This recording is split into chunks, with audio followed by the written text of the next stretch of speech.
सुंदर, अप्रतिम, मनमोहक सौभाग्य अलंकार मंगळसूत्र महोत्सव 100% जीएसटी फ्री. मयूर अलंकार, सराफ बाजार आणि गंगापूर रोड, नाशिक. ताज्या बातम्यांसाठी नाशिक न्यूजच्या YouTube चॅनलला सबस्क्राईब करा आणि बेल आयकॉनला प्रेस करा.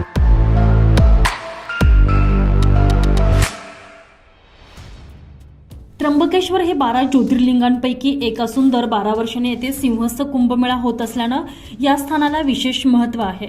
2027 मध्ये त्र्यंबकेश्वरला सिंहस्थ कुंभमेळा होत असल्यानं या अनुषंगानं होणाऱ्या विकास कामांमुळे त्र्यंबकेश्वरचा कायापालट होणार आहे. याकरता जिल्हा प्रशासनानं सर्वसमावेशक विकास आराखडा तयार केलाय.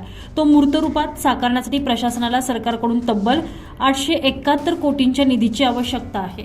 या निधीला मान्यता मिळाल्यास त्यापैकी 249 कोटी रुपये केवळ त्र्यंबकेश्वर दर्शन पथसाठी खर्च करण्यात येणार आहेत.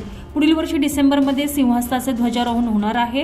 प्रयागराज येथे अलीकडेच झालेल्या महाकुंभात कोट्यवधी लोकांनी गर्दी केली होती. नाशिक आणि त्र्यंबकेश्वरमध्ये देखील सिंहस्थात मोठी गर्दी होण्याची शक्यता आहे. त्या दृष्टीनं प्रशासनानं सिंहस्थाची तयारी आतापासूनच सुरू केली आहे. नाशिकसह त्र्यंबकेश्वरमध्ये गेल्या वेळीही सिंहस्थात भाविकांची अमृत स्नानासाठी मोठी गर्दी झाली होती.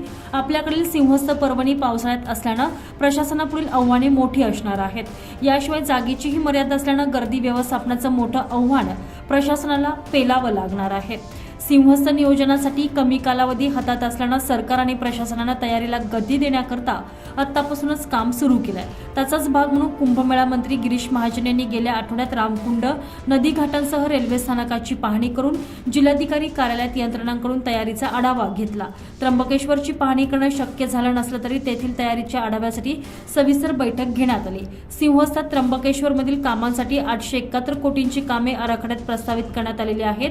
यापैकी सर्वाधिक सुमारे 250 कोटी रुपये खर्च त्र्यंबकेश्वर दर्शन पथसाठी होणार आहे. Bureau report, Nashik news, Trimbakeshwar.